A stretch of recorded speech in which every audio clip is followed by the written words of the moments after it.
gold. And these are peppercorns. They're green at the moment, green peppercorns, but they will be dried, and as soon as they're dried, they turn into black peppercorns. Black pepper is brought here from the small farms to dry, and what these women and I are doing here is sorting the black pepper. They're little sticks and stones and stems which have to be taken out. Of course, this can all be done mechanically, and it can be done in no time at all, but this is the traditional way to do it, and many people still do it this way. But even more valuable are Kerala's rare aromatics like nutmeg, cinnamon, or cardamom. This is a cardamom forest.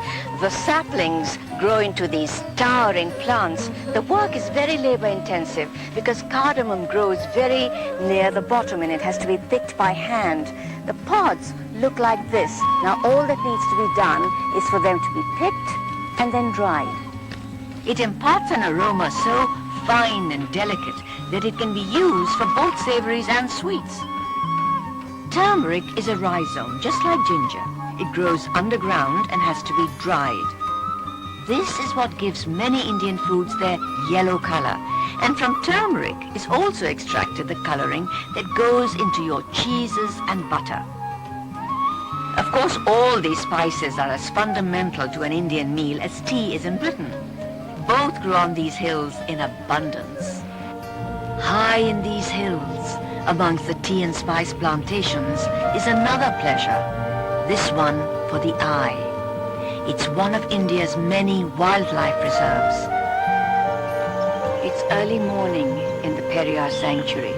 The Periyar Sanctuary is right in the midst of the Western Ghats, which are hills that rise from the Arabian Sea. A river was dammed about 100 years ago, and a game reserve has now been built around it. So we have here now about 40 tigers, 600 elephants, and about 160 species of birds.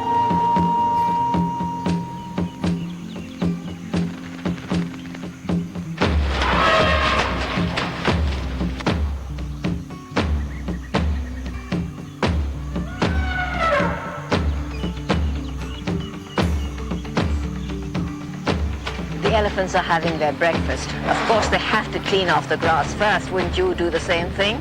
They have to eat for about 15 hours every single day to feed their stomachs.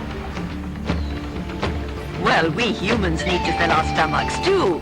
And what better place to cook and eat than the beginning of the Keralan backwaters? I'm standing in the midst of Kerala's beautiful countryside in front of a traditional 150-year-old Keralan home, and I'm going to make you a countryside chicken curry, Nadan Kodi Kuta.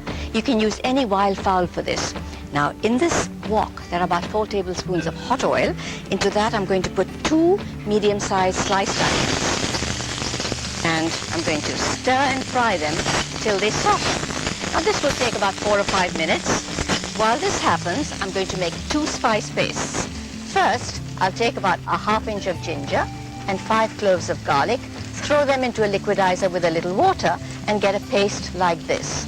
Then I'm going to take 12 chili peppers, a tablespoon of cumin seeds, a tablespoon of black peppercorns, 3 cloves, a little cinnamon, some cardamoms too, and a little salt.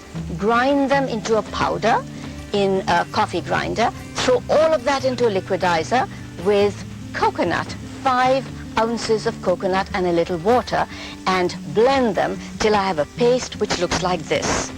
Now my onions are almost done.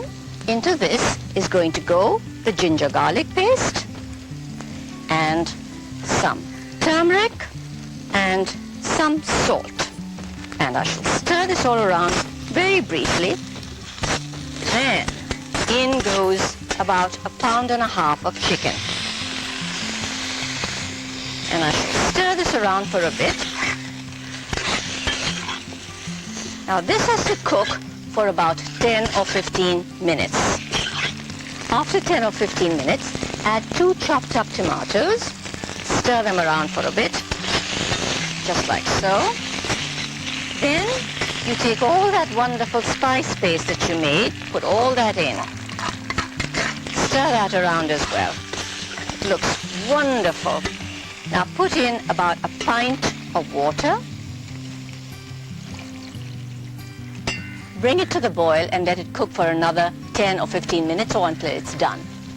While the chicken has been cooking, I've fried some shallots till they were brown and crisp. And I'm going to take these and put them into the chicken like this. Scatter them all over and then stir them in. And that's it. The country chicken curry is finished.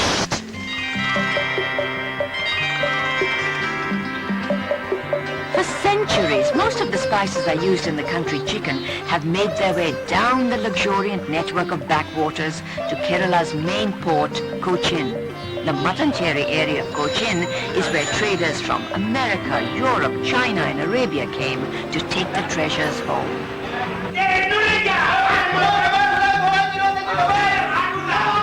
The trading floor of the local stock exchange is no more than a corridor, but the frenetic activity as the spice prices are announced is worthy of Wall Street.